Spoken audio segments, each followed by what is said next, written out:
Sibuseni uNkulunkulu othandekayo. Siphakamisa udumo lonke uNkulunkulu othandekayo. Simbonanga Nkosi kufanele simlalele ngaphandle kwakho Baba uNkulunkulu onamandla. Sibabonile abanye uNkulunkulu babantu ababakhonzayo abantu. Kepha sazi wena Jehova ngoba unguNkulunkulu ongumdali wezulu nomhlaba. Konke okukuwe kuphakeme Baba uNkulunkulu ophakeme ongehlulwa yilutho. Ngiyakhuleka Baba ngisame phambi kwebandla ukuthi kukhulume wena. Elakhulume wena uNkulunkulu othandekayo kube ngudlulisa izwi Baba uNkulunkulu namandla elizofika litshale enhliziyweni zabazalwane nasenhliziyweni zalabo Nkosi abangakafiki ekwazini uNkulunkulu namandla bese lithele izithelo Baba uNkulunkulu namandla ezohlala ungunaphakade uNkulunkulu namandla. Siyabonga udumo lonke siletha kuwe naseNkosini uJesu Kristu. Amen. Ngiyabonga bantwana. Ngiyabingelela ngelihle igama leNkosi uJesu Kristu. Amen. Engingamboni omunye ofana naye nokulinganiswa naye. Ngibingelela ngalelo gama-ke ongcwele ukuthi namanje useyinkosi yamakhosi, usabusa, akekho omunye nokufaniswa naye.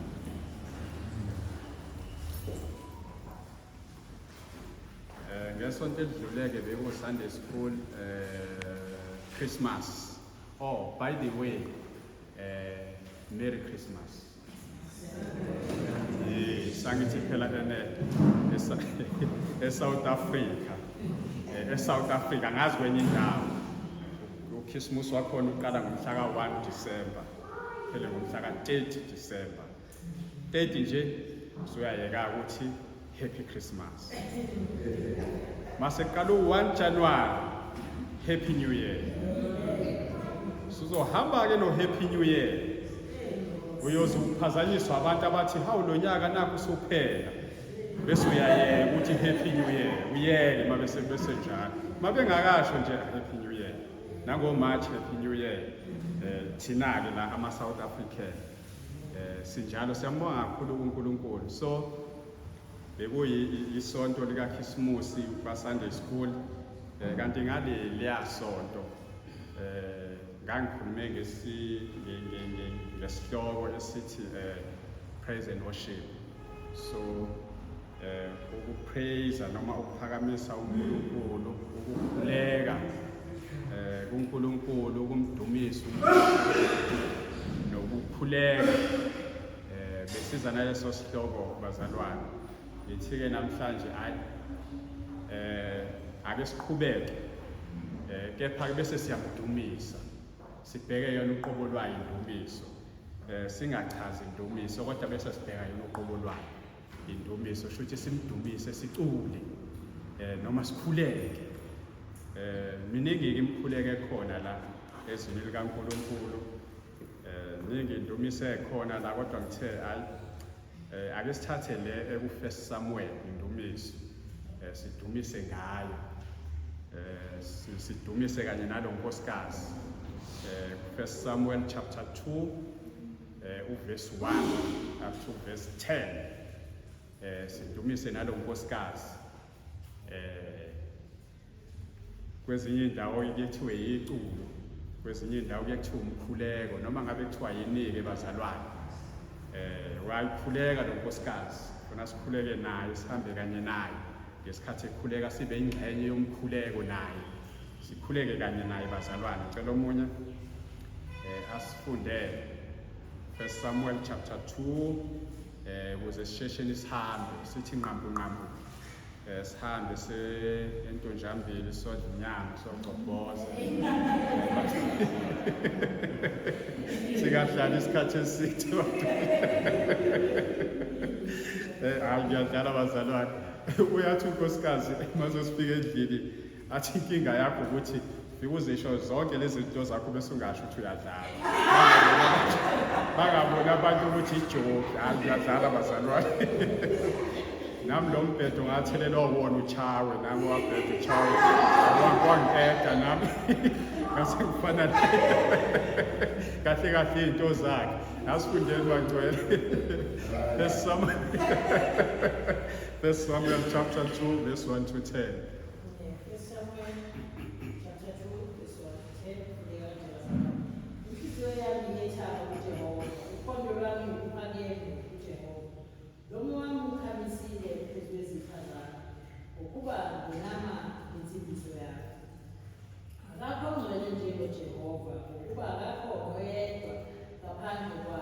futhi alikho idwala elinjengoNkulunkulu wethu. Ningabe nisakhuluma ngokuzidla kangaka, ungaphumi ukuqhosha emlonyeni wenu, ngokuba uJehova uNkulunkulu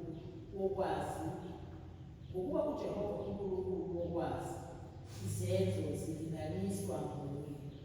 Imitsalo yamaqhawe yaphuliwe, kepha abaqhubekayo babhinciswa amandla. Ababesuthi baqashelwe isifo, ababelambile sebeyekile ukulamba. Yebo, kuyinquba kuzele abesikhombisa. Unabantwana abaningi uyawuma, uJehova uyabulala abesephilisa, uyehlisa endaweni yabafileyo abesilisa. uJehova uyaphofisa abesecelisa, uyathobisa abesephakamisa. Uyamvusa umpofu othulile, uyaphakamisa ibhabha ezaleni. Abahlalise lezikhulu, badle ilifa lesihlalo sobukhosi. Ukuba izinsika zomhlaba zingezikaNkulunkulu, ubekile izwe phezu kwabo. Uyakugcina izinyawo zabathembekileyo babo. Ekhabani bayakuthuliswa ebumnyameni, ngokuba akukho muntu oyakwahluka amandla. Abalwa noJehova bayakuhahlala, uyakuduma ezulwini phezu kwabo. uJehova uyakubahlulela uJehova uyakwahlulela amajukujuku omhlaba, anike inkosi yakhe amandla, aphakamise ukholo ogcotshiweyo wabo. Amen. Siyabonga abangcwele. Njengoba ngishilo ukuthi abanye bathi iculo, abanye bathi umkhuleko, noma ngabe kuthiwa yikuphile, kodwa kunako konke kuwumdumisa uNkulunkulu. Lo nkosikazi udumisa uNkulunkulu ngefavor ayenzile uNkulunkulu ngaye, ukuthi enzele ifavor uNkulunkulu. Now lokubonga kwakhe la akukho nje spiritual, akuyona spiritual prayer only, kodwa iphinde ibe yiprofesi, ngoba emkhulekweni wakhe akabheki lokhu uNkulunkulu akwenzile kuphela manje, kepha uphinda abheke nokunye okuzayo naye angakakuboni, kodwa akuprofesayo ukuthi uNkulunkulu uzokwenza nalokho. So kuvela lezo zinto-ke kule prayer yakhe, noma kule culo lakhe, noma indumiso adumisa ngayo Hana. So ifavor uNkulunkulu amenzele yona, noma ukumbonga kwakhe, isipho amenzele sona uNkulunkulu, silapha ku1 Samuel chapter 1 la, ichapter yokuqala verse 20, ukuthi yini le ayibongayo lo Nkulunkulu, yini le ayibongayo lo nkosikazi, ayibonga uNkulunkulu, le ndumiso ayiletha kuNkulunkulu, umdumisa nje ngoba enzeni uyena, ikuphi lokhu okuhle amenzele kona uNkulunkulu. Uverse 20 ufundeka kanje, kwathi sesiphelele isikhathi, uHana wakhulelwa wazalwa indodana, wayiqamba igama layo ngokuthi uSamuel, ethi ngimcelile uJehova. Now isukela lana-ke le ndumiso ukuthi ubonga lobukhulu noma le favor uNkulunkulu ayenzile kuyena ukuthi amuphe lengane. Abantu vele isitori esisaziyo sonke abaningi ukuthi wayesehlala isikhathi eside engenayo umntwana. Waze wamupha lengane ebizwa ngokuthi uSamuel. Manje uverse 11 khona kuchapter 1 uthi lapha ekugcineni kwaverse 10 ukuthi wakhuleka kuJehova. Ekugcineni kwaverse 10 wakhala kakhulu. Wayesenza isithembiso wathi, Jehova sibawuthi ubheke nokubheka ukuhlupheka kwencekukazi yakho, ungikhumbule, ungakhohlwa incekukazi yakho, unike incekukazi yakho umntwana wesilisa, bese ngimnika uJehova zonke izinsuku zokuhamba kwakhe, kungathinti impuco ekhanda lakhe. Now angazi bazalwane, lo nkosikazi akakhulekeli kambanyana njengoba bethola umntwana nje obuswa inkosi. Kunekhoma lapho aliphelela kulona sentence aliphelele leyo. Kusho ukuthi kusezenye ingane obuswa inkosi. Khona enangelayo ngoba kunekhoma lapho. So ubani inkosi embusayo mhlawumbe bazoqhubeka ke emva kwekhoma ukuthi uJehova. Ngoba khona oseza umntwana. Obuswa inkosi uJehova. Siyabonga abantu wethu. Now, le nkosikazi ayizile ukuzobonga obuswa inkosi uJehova. Kodwa izobonga uJehova ngobuswa inkosi. Shuthi ngamanye amazwi ayizile ukuzophakamisa ukuthi ngiyabonga Nkosi ungipha umntwana. Njengoba sithola isipho sifocuse kwisipho. Lo nkosikazi akafocusile kwisipho kodwa ufocuse kwigiver. Ukuthi ngibonga wena Jehova, angibongi lo mntwana. Ngoba uzoyibona indumiso yakho ukuthi ayipheleli lapho, ayifocusile kwifavor ayenzile uNkulunkulu ukuthi umuphe umntwana. Kepha ubonga nokunye ungale kwalokho. Okusho ukuthi njengoba eshilo ukuthi akekho selfish, ukuthi uyambona ukuthi mayecela akaceleli ukuthi asatisfy ama needs akhe. Anginayo ingane mathenjwe, fune yesibili manje zokunika uNkulunkulu kuze yesithathu kuze yesifo zibeningi zidlule ezikambanyana. So akafocusile lapho ekutheni uthi ngiyabonga Nkosi isipho mhlambe othi umqondo uyugcine lapho. Kepha yena uyadlula lapho uthi kuverse 11 ngizothi mase ngimtholile baba bese ngonikela ngayo indaba eJehova la ikhona. Isekuthokoziseni uJehova, ayikho ekuthokoziseni yena. So ilapho la ikhona ukuthi uJehova ungenzele konke okuhle. Ngokuthi sengiyakwazi ukuthi ngithathe isipho ufuna ukwenza umnikelo. Hayi bazalwane, angazi niyangizwa yini. Indaba yakhe ayikho kuyena nomntwana wakhe, kodwa indaba yakhe ifuna ukunikela, ufuna ukovela kuNkulunkulu ngokuhle amenzele kona, ukuzonikela ngayo. Na uzosho njalo uthi ungenzela konke okuhle uJehova Baba umalusi wami, ungenzela konke okuhle. Manje siyesikhohlwe bangcwele kwesinye isikhathi mase sibuyela kumina-ke manje. Kwesinye isikhathi ngiye ngikhohlwe na ukubona ukuthi uSathane afuna ukuzongivala amehlo, ngingakwazi ukubona ukuthi usengenzele konke uNkulunkulu. Ngidinga ukuza kuyena ngizonikela kuye ngibonge, kodwa uNkulunkulu bese ngididisa ngokuncane nje, kuvela okuncane okuphazamisayo. Yabona nje kulonyaka thina ka2025 ngazi ukuthi kukhulu okwenzakala ukusiphazamisayo, ukusidistractayo ngendlela okwenzeka ngayo kwifamily yami kulonyaka, kwi-situation esibhekene nayo kulezi insuku.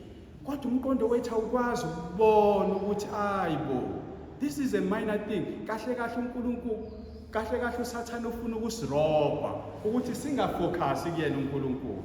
Now ilapho ke le ndaba abazalwane yokuzodumisa. Now mangiyibheka-ke mina ngendlela engiyibheke ngayo la amavesi amathathu okuqala lawa amathathu okuqala amavesi aveza i-victory eyenziwa uNkulunkulu. uHana ubonga ukunqoba kukaNkulunkulu. Amavesi okuqala amathathu aveza leyo nto, aphinda aveze futhi ukuthi ubuhle uNkulunkulu abenzile. So uvela lokho ngendlela engibheka ngayo. Uma ubheka lapha kuvesi 1 uthi inhliziyo yami iyethaba uJehova. Ithaba kanjani? Ngokunqoba. Wenzeni uJehova? Uphondo lwami luphakeme uJehova. Inhliziyo yami ithatshiswa yilokho, ijabuliswa kunejoy ngoba unginqobele uphondo lwami luphakeme kuJehova. Ezwini likaNkulunkulu-ke noma eBhayibhelini make kwakhulunywa ngophondo luphakeme, kade ngicabanga nje ukuthi mina thina esakhula zikhona inkomo, sekhona inkomo. Angisho lezi ehamba la elokishini, ngisho inkomo zangempela. Inkomo ayifani phela, hhayi lezi ubuya zidlulela zihambe zidle uplastic. Mina ngishiya inkomo sekhona lezi eziluswayo, hhayi lezi ezihlala nomikeni. Zazi ezithi mase zilwile zilwe, whatever iy'nkunzi zenkomo zilwe sihlabane ngempondo laphayana. Lesuke isinqobile yona, oyibona ukuthi iy'mpondo zayo siphakame sibheke phezulu, ukuthi there is a victory la. Unqobile lona.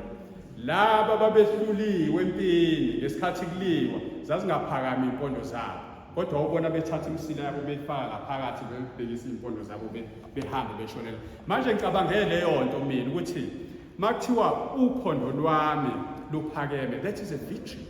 Lapho ukuthi ngiyabonga Jehova. Ngathi usho njalo lo nkosikazi, victory or power, ukuthi ngiyabonga Nkosi ukuthi luphakeme uphondo lwami manje ngoba umsilo ubushone phansi. Angithi kushiwo njalo lapha kuverse 6 ku-chapter 1 ukuthi wayithi mayisebapha Nkosi ulokhu njani umyeni wakhe ebaphizipho, uthi uverse 6 isitha sakhe, chapter 1, isitha sakhe samncokoloza kakhulu ukubathukuthela ngokuba uJehova wayivalile isizalo sakhe. Shuthi ngamanye amazwi, ngenxa yokuthi isizalo sakhe sasivalile, rival, shuthi ngamanye amazwi lo omunye unkosikazi wendoda wayehlezi emchukuluza ngalokho. Umsila washone phansi, umpondo zazibheke phansi. uNkulunkulu uma eseletha injabulo kuyena, that is a victory. Iy'mpondo zakhe sezibheke phezulu ukuthi uphondo lwami liphakeme kuJehova. Now, njengoba ngishilo-ke bazalwane ukuthi we are talking about the strength sakhe. Now, laphaya kwenye indumiso ekhona laphayana kuLuke chapter 1 verse 69 iyavela leyo nto ukuthi mayechaza laphayana ecula noma ekhuleka lo wayekhuleka laphayana, uthi uJesu uvusile uphondo lensindiso endlini kaDavide. Shuthi ngamanye amazwi ukuza kwensindiso ukuzoletha amandla, ukuzoletha victory, ukunqoba. That means we have a victory kuJesu through insindiso ayilethile. Manje nale noma engakhulumi ngensindiso lo nkosikazi, kodwa ukhuluma ngokunqoba kuNkulunkulu amenzele kona kulesikhathi samanje. Now, njengoba ngishilo ukuthi ngibheke lokho, okunye ngibhekile ngibheke ukuthi ubuhle abenzile. Uverse 1 ukhuluma ngalokho ukuthi inhliziyo yami yethaba kuJehova. Kunaleyo nto nje kugcwele leyo nto ukuthi inhliziyo yakhe yethabile kuJehova. Ngishilo-ke bazalwane ukuthi ayethabile ngesipho, ayijabule ngesipho kakhulu, focus ayikho lapho. kodwa ifocus ibigive up ukuthi ijabule kuwena. Now ezinye izinto ke ezivelayo futhi lana azivezayo ngesikhathi ekhuleka noma ecula, azivezayo loNkulunkulu lo nkosikazi uveza the qualities or the attributes kaNkulunkulu, ubuhle bukaNkulunkulu.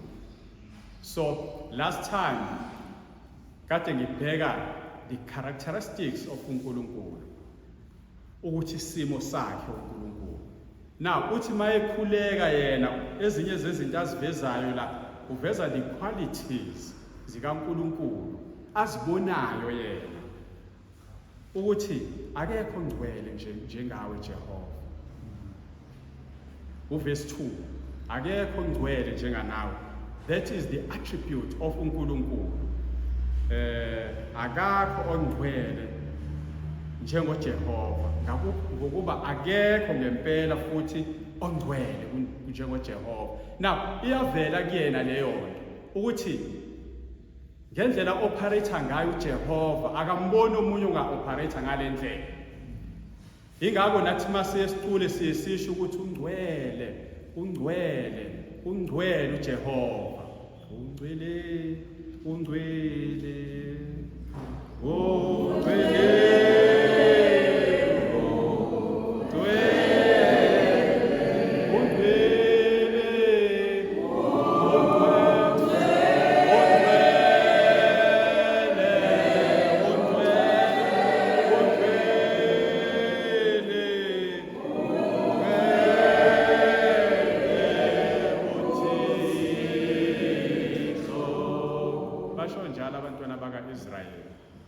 Ngesikhathi banqobela sebedlulile, sezidlulile isiwombe sokuthi nangu uFaro nempi yakhe, becula lelo culo, baveza umngcwele bukaNkulunkulu, bathi akekho omunye obengenza lento njengoNkulunkulu. Isho njalo le nkosikazi ithi akekho omunye obungaveza lobuhle obungaka ngaphezu kwakho Jehova. Aphinda aveza ubuhle futhi bukaNkulunkulu, the qualities of uNkulunkulu. Athi he is a mighty one, almighty power, mukhulu. Lapha ku verse 2 uthi la uthi khona ngaphandle kwakho futhi alikho elinye idwala enjengoNkulunkulu wethu. Ukhombisa lokho uthi akukho lapho kade ngaya khona ngophephela khona ngaphandle kokuzophephela kuwena Jehova. Uwena umkhulu, you are mighty, umkhulu. Ingakho ngisa ke uveza lezo zinto, aphinda aqhubeke futhi athi is an unsearchable wisdom, unobuhlakani obudlulele.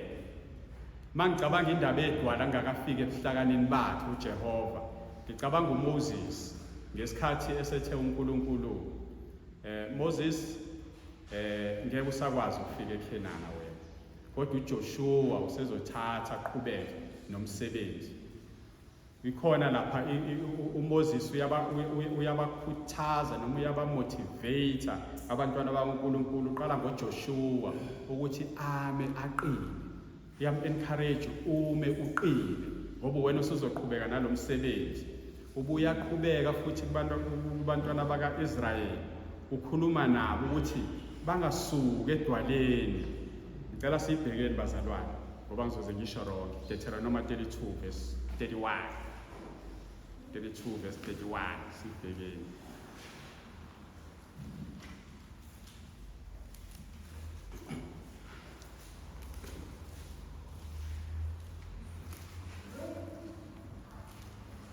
Mawusufikile ngicela ungifundele.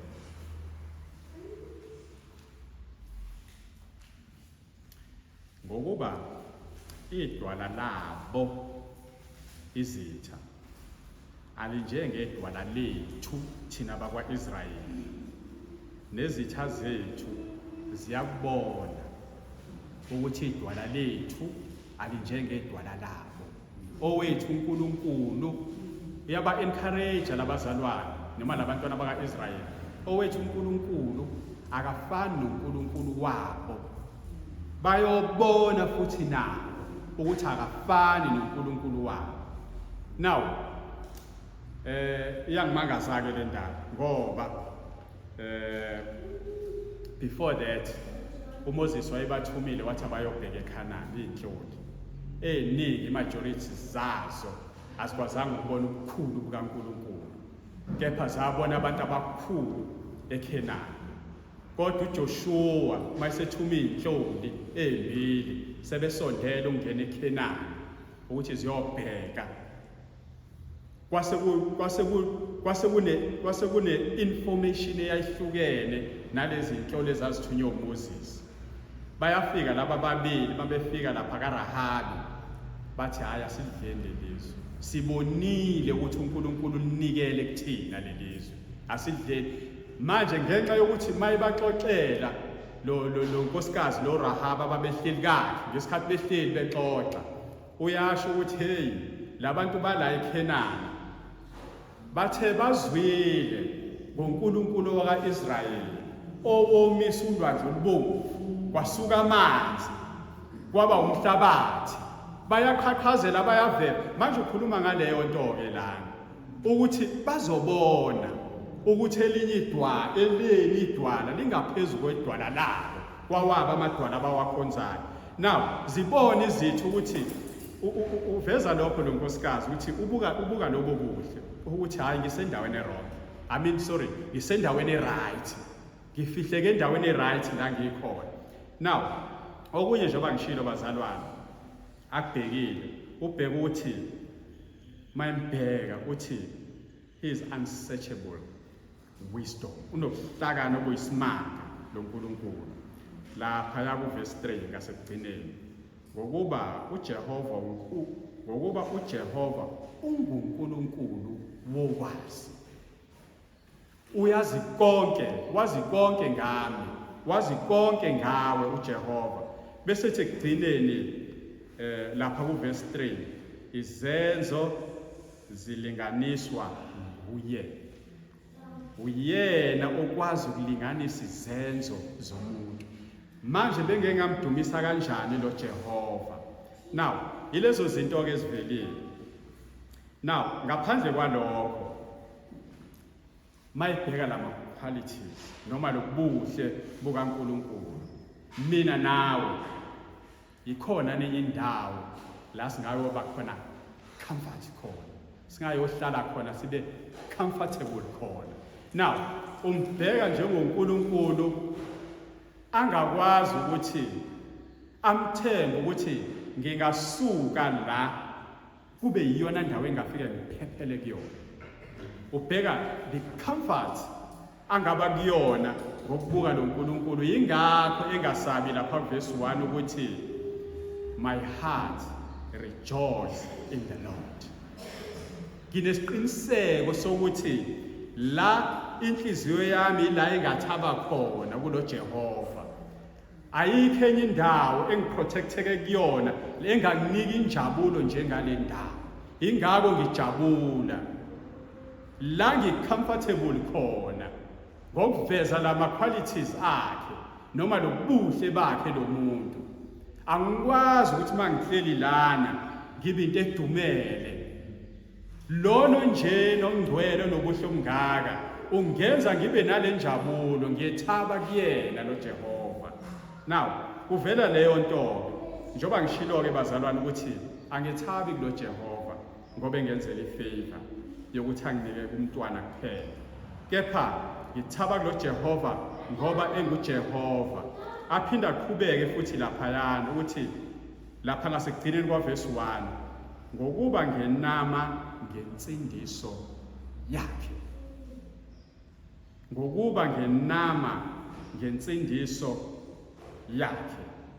Ngikhumbula into eyakhulunywa uMpume ela ngaphambili, angazi noma ikhuluma ngale ncwadi ngesikhathi senkonzo zamaLevi, ekhuluma ngendaba ukuthi uSamuel he was an instrument eyayizoletha insindiso. So angazi noma kwakukhona yini lokho emqondweni wakhe ukuthi wenama ngale nsindiso ezoza through lo mntwana wakhe uNkulunkulu amnikile yena, uthi this man uzoba i-instrument ezoletha insindiso, engezile ukuzoletha insindiso esizweni sakwa-Israyeli kuphela, kepha ezoletha insindiso kuwo wonke umuntu. Because we understand bazalwane ukuthi uma isuka kuSamuel, uSamuel is the one owenze njani, owagcoba uDavide. uDavide which is olidela ekutheni kuze kufike uJesu Kristu. Ngibheke kanjalo bazalwane ukuthi angazi sometimes kuyenzeka ukuthi siba ama-instrument nathi. Kwesinye isikhathi siba ama-instrument okuletha iy'ndaba ezinhle noma ukwenza izinto ezinhle. Sometimes siba ama-instrument ongenza iy'ndaba ezinhle, ongaletha ubuhle. But this man wayezoletha lo mama uneme ngale instrument ezoletha insindiso esizweni sonke. Angazi-ke, I'm not a politician, I'm not a political analyst, kodwa ngabona isimanga kwafika emqondweni wami nje, angithi phela mas analyze noma assess ngendlela efanayo. Ngibona nje i-chaos eyenzeka lapha eParliament, lesikhathi MK ifuna ukuzokhipha i-DA ne-ANC nenkatha. Ngibuka nje i-chaos eyenzakala khona. Sesiyakhuluma-ke nonkosikazi ukuthi hayi abantu bajulukile manje, indaba ayikho ngathi, indaba inesinkwa nje ukuthi naba bezongiphuca isinkwa emlonyeni, nomunye uvikela isinkwa sakhe, kubanga isinkwa nje laphayana, ayihlangene nathi indaba. Sekuyangifikela emqondweni ukuthi usho ukuthi kodwa siwona ama-instrument thina ukuthi laba bantu bayophithizela laphayana. Ama-instrument mhlawumbe asetshenziswa ngendlela e-wrong, so you can analyze-ke ngeyakho indlela. But lena eyayizoletha insindiso engesona isizwe saka-Israyeli njengoba sengishilo, kodwa ezweni lonke. Ingakho ethi wethabile, akethabile akagcini lapho futhi, wethaba nangensindiso, wethaba nangensindiso ezayo. Alright. Uphinda veze futhi laphana athi my mouth, umlomo wenze njani? Umlomo wami ukhamisile. Umlomo wami ukhamisile. Angigcini ngokujabula nje, kepha ngenze njani bazalwane umlomo wami ukhamisile? Ngiyamangala, ngimangele, namanje ngisamangala, ngiyamangala. Ngathi uzosho njalo, ungenzela konke okuhle. Lo nkosikazi usamangela ukuthi hey, lo Jehova engethabile nginamile kuyena wensindiso yami, ngempela uyayenza lento, uthi ngikwazi ukuletha umnikelo kuyena oyindodana yami. So uverse 4, lama verse alandelayo ehle azafike lapha ngasekugcineni, ngibona izenzo zikaNkulunkulu, ngibona iprofesi, ngibona ukuprofetha, ngibona nezenzo zikaNkulunkulu azenzayo, ukuthi mukhulu kangakanani. Uthi uverse 4, imitsalo yamaqhawe yaphuliwe, kepha abakhubekayo babhinca amandla. Nayi-understand abazalwane, imitsalo yamaqhawe shuthi ngisenze njani lesibhamu ekade singidubula. Ithini le nkosikazi ngalesibhamu ekade singidubula? Ithi ngisincaphile sengizikhiphe zonke iy'nhlamvu kuzona. Shuthi mase ngizikhiphile zonke iy'nhlamvu kulesibhamu, lesibhamu asisakwazi ukusebenza. Shuthi ngamanye amazwi lo kade ekhukhumele wenze njani ubohlile? Angazi thina maZulu noma ma-Afrika, thina ma-Afrika siye sithi masikhuluma izinto ezinjena kuthiwa umuntu uyabhinqa.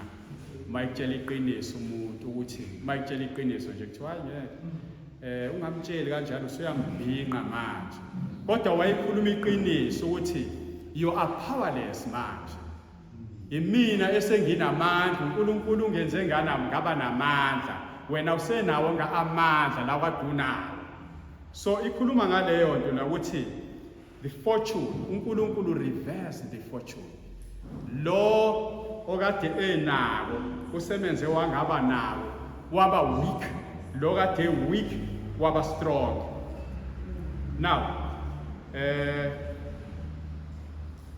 nalapha kumahubo iyavela leyo ndaba, amahubo 46 verse 9. uNkulunkulu kahle kahle le hayi ukuthi uHana ngoba naku imitsalo yakhe ingasakwazi ukusebenza, sho ngamanye amazwi seyaqhosha ngaloko, it's a victory ke, kodwa uNkulunkulu uzoletha ini the peace, uzomehlisa lo kade eqhoshile ambeke phansi. Ingakho lapha kumahubo 46 verse 9 ikhulunywa ngaleyo nto uNkulunkulu mayizoletha ipeace. Uzathi kuMikha 4 verse 2 naku Isaiah 4 verse 2 uzathi iyajika leyo mtsalo ekade kufanele isetshenziswe ibe wocelemba namageja. Sho ngamanye amazwi impi, uzoqeda impi la ukuthi lokho kade izikhali kade nizisebenzisa ukulwa ngazo sezizojika kube izikhali enizoyisebenzisa ngazo manje ukulima. So uvela kanjalo lapha uverse 5 ababesuthile baqashelwa isinkwa, ababelambile sebeyekile ukulamba. Sho ngamanye amazwi that is a metaphor, isingathekiso lesiyana esisetshenziswe laphana ukuthi ababesuthi benako konke sebephiwa isinkwa manje, uyibona abaphiwayo abasenikwayo, uthi laba kade belambile abafana nami ibona asebenamandla, asebenepower yokuthi bakwazi ukuphakama kuNkulunkulu. Uzasho ukuthi oyinyumba usezela abayisikhombisa, ukhuluma ngayo ukuthi eyinyumba usezela abantu abayisikhombisa, onabantwana abaningi useyahuma. That means ukuhuma, it's a lack of courage. That means courage isilow kulona. Bese kuthi lo kade delelekile usenabantwana abaningi kuze kusetshenziswe igama lapha ekuthiwa bayisikhombisa. Kodwa uyazi ukuthi mawufunda ngale uqhubeka qhubeka ku verse 21, not really ukuthi uHana waba nabantwana abayisikhombisa, right? That is a symbolic yayisetshenziswa kwaIsrael. U7 means abundant, shuthi okuningi mawubusisekile, it's 7. But all in all, after somewhere lapha ku chapter 2 verse 21 ku chapter 2 kuyavela ukuthi wagcina thola abanye abantwana abawu5, which is 3 sons and 2 girls. But ngenxa yokuthi yena wayengakafiki la uHana, wayesela kuSamuel, kodwa wayesekhuluma ngabantwana abayisikhombisa ngoba uNkulunkulu semnike konke ongaphezulu kwalabo abantwana kade nabo lo oyirival yakhe. Sho ngamanye amazwi akabheki rival, kepha ubheka ubuhle bukaNkulunkulu onika ngokungaphezulu kokulinganiswa. Ingakho uthi uNkulunkulu senginike konke ongaphezulu kokulinganiswa. Uverse 7 uverse 6 uJehova uyabulala abesephilisa, uyehlisele endaweni yabafileyo abesenyusa. That means that is the rule. That is the rule kulobuhle bakhe. Ngeke ngikwazi ungayocasha kuleli dwala elikwazi ukwenza into enjena, elikwazi ukubulala, elikwazi ukuphilisa, elikwazi ukuvusa nabafileyo. Ubani omunye obengakwazi ukwenza lokho ngapha? Ngathi usho njalo ukuthi ukhona yini omunye obengakwazi ukwenza lokho, ukuthi abulala aphilise nosefila aphinda amvuse futhi.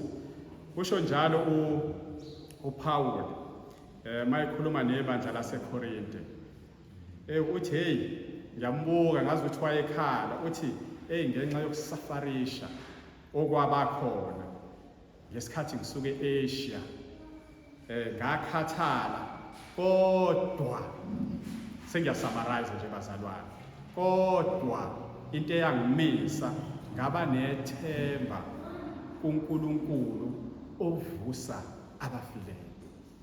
Ukube angibanga nethemba kulo nkulunkulu ovusa abaphileyo, ngangeke ngikwazi ukusurvive mina Paul. Manje ukhuluma ngaleyo nto-ke lo nkosikazi. Uthi mina kambe kephi la ngingacasha khona, ngoba ngaba khona omunye unkulunkulu ongabulala, kepha angakwazi ukuvusa mayisebulele. Kepha lo engiza kuyena mina uNkulunkulu weyimanga, okwazi ukuthi athi esebulele aphinde avuse, okwazi ukuphinda aphilise futhi, onako konke. Ngiza kuyena ngizomdumisa ngoba enguNkulunkulu onjalo. Uverse 7. uJehova uyaphofisa. Uyena owenza ukuthi abantu babe phuwa. Uyena futhi okwazi ukwenza nabacebileyo. Uyathobisa abese yaphakamisa. Uyena kuphela okwazi lokho.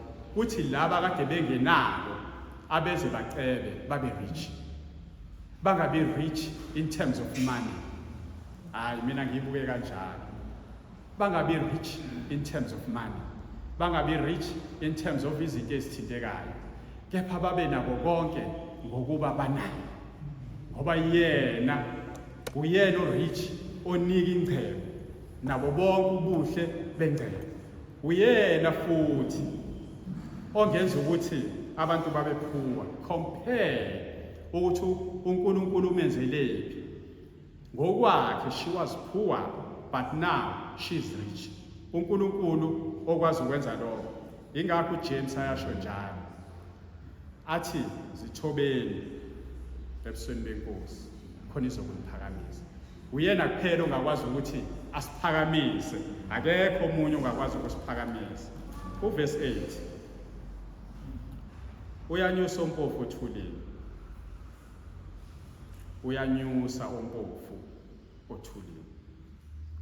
The symbol. Masikhuluma ngothuli. Ya depend ukuthi situation obhekene nayo ngaleso sikhathi ini. It can be an extreme poverty. Umuntu ohluphekayo othulile.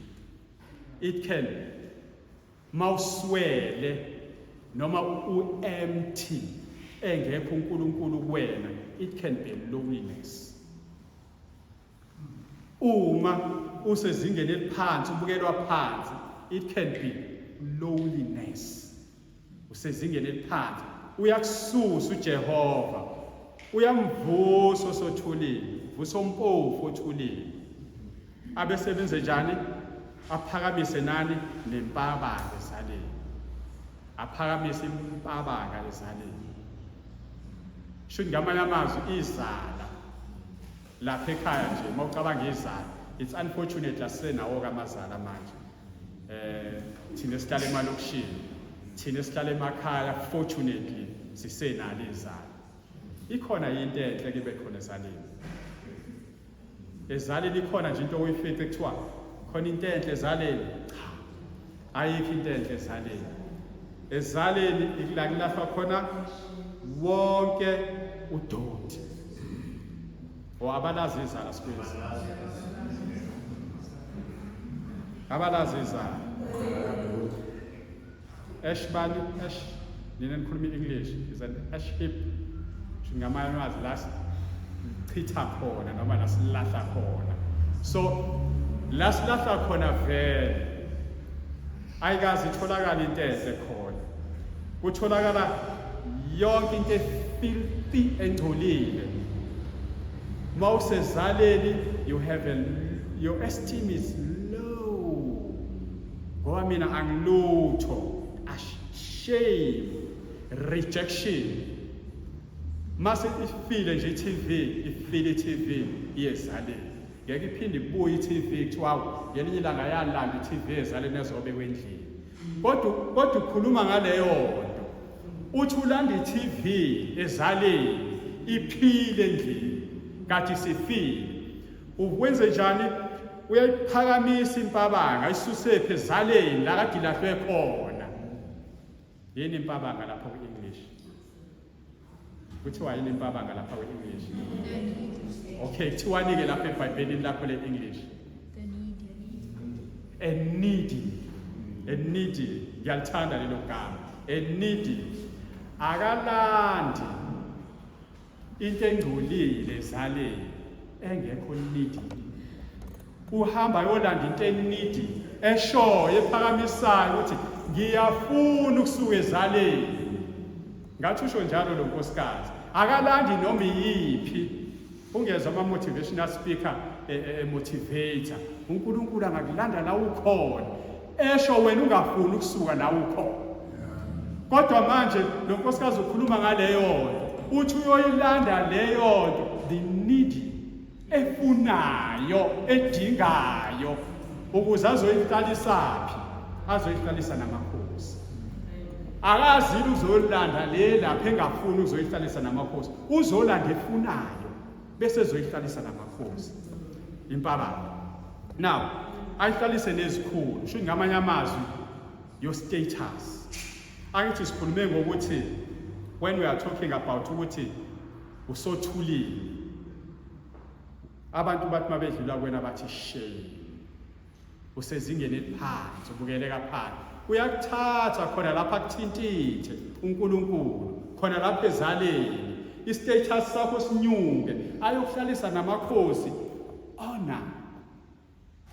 Noma ungangayitholi honor emhlabeni, kepha uyithole kuyena ngenxa yokuthi uvumile uthi ngoba uyadinga ukuza kuyena wawusuza kuyena. Amen bangcwele. So, ikhuluma ngaleyo nto leyo.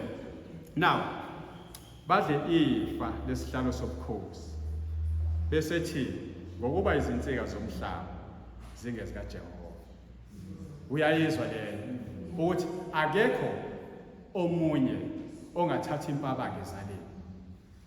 Akekho omunye ongathatha athuntuthe ompofu intuli.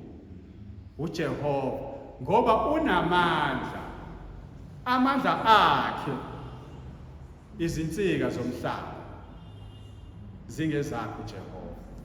Shuthi uyena in control of the universe. Uyena in control yomhlaba wonke. Umhlaba udalelwe kuye, ukuye umhlaba. Ingakho enamandla ukwenza lokho. Omunye ngeke akwazi ukwenza lokho ngoba umhlaba awukho kuyena. Lo ungowakhe umhlaba. Ingakho ekwazi ukwenza lokho. Ubekile izwe phezulu kwakhe. Mase sigcina bazalwane. Bese sigcina ngesithembiso. Ngicabangile ukuthi before sigcine ngesithembiso, ngivele ngabheka thina bazalwane. La kuthiwa khona enele. Ususa nasothulile. Ngabuka nathi ukuthi sasibabi kangakanani. Sasinjani thina njengabazalwane. Wasithintitha uzibuke nje uzimajini ukuthi wawunjani ungakafika enkosini. Wasithintitha uNkulunkulu, wasenza saba seduze naye. Akagcinanga ngokwenza kulaba ababe amaqhawe evangeli ngesikhathi esidlule kuphela. Akagcinanga ngoMoses ukuthi abasuse lapha emfuleni ayobabeka ephalesi. Akagcinanga ngabo. Akagcinanga ngoJoseph ukuthi abakhiphe emgodini, abakhiphe ejele, ayobenza amakhosi eGibhithe. Akagcinanga ngabo. Akagcinanga ngoDaniel ubakhiphe emgodini wengonyama bese beba bahloniphekile ezweni. Akagcinanga ngalabo bantu. Kepha nami nawe wasenza safana nawe. Nathi sasinjengalawo. Noma sasingaboni thina amehlethe evalile. Mhlawumbe kwesinye isikhathi singasho njalo ukuthi mina ngikaze ngifane noDaniel.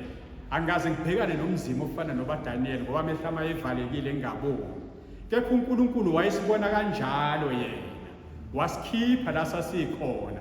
Wazosihlalisa namakhosi ukuze sidle ifa lombuso kaNkulunkulu kanye naye.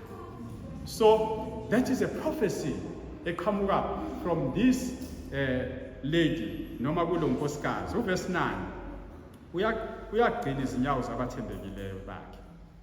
Akeke amyeke othembekile wakhe ngisho inhlabathi la inyathele khona noma ngasezona inyawo kuphela mayikhuluma ngeenyawo sekugcineni enyaweni uprotector your whole body owakhe wenza isiqiniseko sokuthi uyamgcina owakhe uyagcina izinyawo zakhe zithembekile kepha ababi uyakubathulisa ebumnyameni ngokuba akakho umuntu oyakwahlula ngamandla bese ivesi lokugcina sengigcina uthi abalwa noJehova bayaphahlazwa unjalo wethu uJehova ilo Jehova njalo ukuthi wathi uNkulunkulu esesebenzisa uDavide bebhekene namaFilisti waphahlaza akagcinanga ngokuphahlaza lapho akakhuluma ukuthi iphela lapho indaba ayipheli lapho indaba ukuthi wayeseyaphahlaza uyakuduma ezulwini phezukwabo uJehova uyakwahlulela akayikwahlulela kuphela amaFilisti uyakwahlulela emajukujukwini umhlaba wonke mayahlulela uNkulunkulu emajukujukwini yakhe uyosebenzisa ini uyonika inkosi yakhe amandla iyona inkosi eyakuba namandla aphakamisa uphondo logcotshiwe wakhe ngamanye amazwi uyakucontrola umhlaba wonke wonke amajukujuku aphahlaze wonke omelene noJehova ngenkosi yakhe hayi inkosi yakhe kuphela egcotshiweyo nguDavide eyagcotshwa uSamuel ngoba umbuso wayo wabamkhulu kodwa ukhuluma ngenkosi yakhe ogcotshiweyo wakhe ngamanye amazwi inkosi uJesu Kristo eyakubusa umhlaba wonke ukhuluma ngaleyo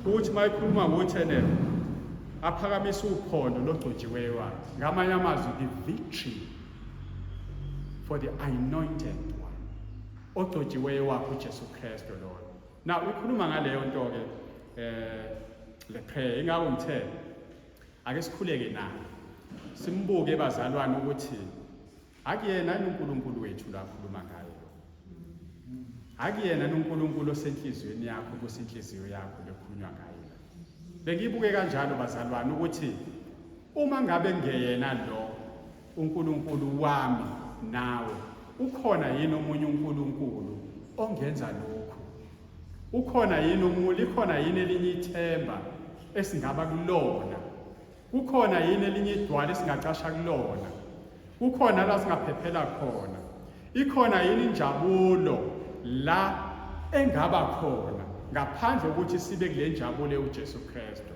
ikhona yini intokomalo singaba nayo ngaphandle kwentokomalo enguNkulunkulu onguJehova ngoba bakhona abanye uNkulunkulu ngikhuluma ngoNkulunkulu onguJehova asikwazi ukuthi sifune okwakhe kepha singekho kuye njobesho ukuthi ufuna ukusisusa laphayana bese uyosihlalisa namakhosi asinike istatus esiphezulu now iloko bazalwane ukuthi asimdumiseni uNkulunkulu ngekhathi zonke ngoba uNkulunkulu onjena unguNkulunkulu walonkosikazi unguNkulunkulu wami unguNkulunkulu wami akayena uNkulunkulu walonkosikazi ebonga ukuthi umlethele umntwana kodwa unguNkulunkulu walonkosikazi ngoba enguNkulunkulu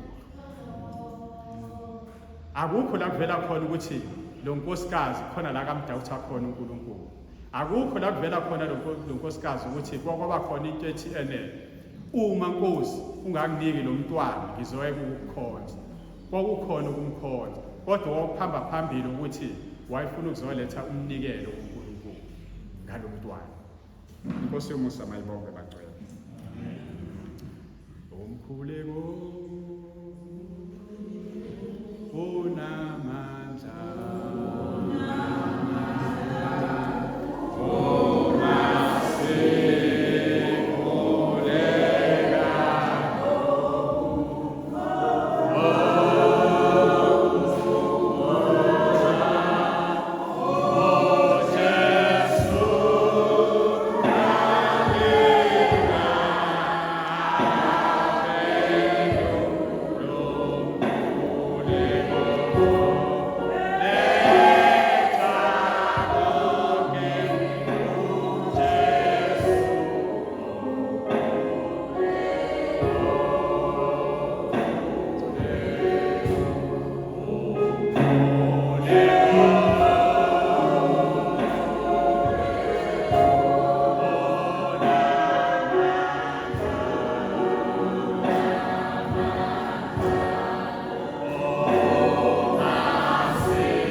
wazoba isono, wazothwala lonke uhlobo lwehlazo, wazothwala konke baba, kwabekwa phezulu kwakho. uNkulunkulu wethu kwabalelwa kuwe, ukuze uNkulunkulu wethu namuhla sibe siyakwazi baba uqonda ngqo, sizosho, sizokhothama, sizothi baba, siyabonga uNkulunkulu wethu, siyabonga baba nangezwi namanje ekuyilona osiphile lona uNkulunkulu wethu ukuthi usikhombise indlela, sikulalela usiqondise endleleni, sikulalela usibuyisa, usi-encourage, usikhumbuza ngalo msebenzi oqala owawenza baba wethu othandekayo. Siyamangala uNkulunkulu wethu indaba yakho, ukuza kwakho emhlabeni kukhonjwa le emuva uNkulunkulu wethu ngalezi zikhathi, njengoba sizwe izwi lakho likhuluma baba, uNkulunkulu wethu uHana ethandaza, ekudumisa, eprofetha uNkulunkulu wethu okuzakwenzeka baba wethu, okungagcinanga kulokhu ubhekiwe kodwa kwenzeka baba, saze nathi sabe ingxenye yabo baba. uNkulunkulu wethu sasingabaliwe lokubalo, kodwa uNkulunkulu wethu wasithatha, wasigrafta baba wethu, wasifaka kulo muso ongaka baba omangalisayo. Siyamangala baba masizibheka ukuthi besiwobani baba, ukuthi ungasenzela umuso ongaka baba. Siyabonga, siyabonga uNkulunkulu wethu, uphakeme kakhulu, ungelinganiswe, uthando lwakho baba luchazeke. Siyabonga baba nangale nhlanganyelo, awushiyanga sisodwa, ushiya nomoya oyingcwele uNkulunkulu wethu endleleni osikuzayo baba. Siyabonga, uyasiduduza, uyisibambiso sefa lethu baba. Sihamba sazi ukuthi uNkulunkulu wethu sikuwe uNkulunkulu wethu oyingcwele. Baba siyabonga, thina Nkosi yawo ungathi bonke baba bebangayizwa le ndaba basondele beze kuwe uNkulunkulu wethu, uma kukhona naphakathi kwethu ebekade uNkulunkulu wethu bengayizwile le ndaba, engazi ukuthi uNkulunkulu wethu bebengeza, ngoba uNkulunkulu wethu ekugcineni lukhona ulaka lwakho. Uyasho baba ukuthi uyaphahlaza, wenza konke uNkulunkulu wethu ekugcineni. Uma baba wethu singalalelanga kulolu bizo baba osibizela kulo, awu baba wethu siyabonga uNkulunkulu wethu, usesumntwana wakho, umgcwalise uNkulunkulu wethu othandekayo. Siyabonga usesabantwana bakho bonke abakule ndawo baba wethu othandekayo. Siyabonga uthandwa kangaka, asazi ukuthi kufanele sithini, yini esingayiletha kuwe sizobonga. Awusaze sathandwa baba, waze wasithanda singafanele. Siyabonga umusa wakho Nkosi omangalisayo, ukuthi baba sihamba sikhululekile uNkulunkulu wethu, ngoba siyazi ukuthi sithwalelwe bonke uNkulunkulu wethu, sinabanqobi uphondo baba wethu luphakeme olukhombisa uNkulunkulu wethu uqobo omangalisayo. Siyabonga moya ongcwele, siyabonga baba, siyabonga uNkulunkulu wethu, awu siyabonga